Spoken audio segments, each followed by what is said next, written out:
বিশ্বকাপ না খেলেও র্যাঙ্কিং এ মুস্তাফিজকে সরাতে পারলো না কেউই। টাইগার এই কাটার মাস্টারের আশেপাশে র্যাঙ্কিং রদবদল হলেও ফিজকে নামাতে পারেনি কেউই।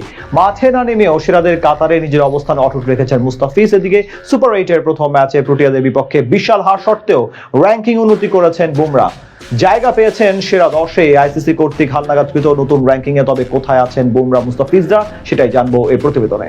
শাহিন শাহ আফ্রিদি, আরশদীপ সিং, কাগিসো রাবাদা যখন আন্তর্জাতিক ক্রিকেটে মাঠ মাতাচ্ছেন বিশ্বকাপের মঞ্চে, তখন মুস্তাফিজুর রহমান খেলছেন ঘরোয়া ক্রিকেট। অর্থাৎ নামি দামি এসব বোলাররা যেখানে র্যাঙ্কিংয়ে এগিয়ে যাবার সুযোগ পাচ্ছেন, সেখানে মুস্তাফিজকে থাকতে হচ্ছে অসহায়ের মতো।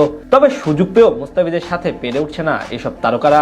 আন্তর্জাতিক ম্যাচে মাঠে না নামেও র্যাঙ্কিংয়ে এইসব রথী মহারথীদের থেকে এগিয়ে আছেন বাংলার এই কাটার মাস্টার। চলমান টি-20 বিশ্বকাপের পারফরমেন্সের উপর ভিত্তি করে নিজেদের র্যাঙ্কিংয়ের হালনাগাদ করেছে আইসিসি। ফলে বল হাতে বিশ্বকাপে ভালো পারফর্ম করে সবাই র্যাঙ্কিংয়ে যেমন উন্নতি করেছেন, তেমনই খারাপ পারফর্ম করা ক্রিকেটারদের হয়েছে অবনতি। একই সাথে বিশ্বকাপ খেলতে না পারা ক্রিকেটারদের র্যাঙ্কিংও কয়েক ধাপ নিচে নেমে গেছে।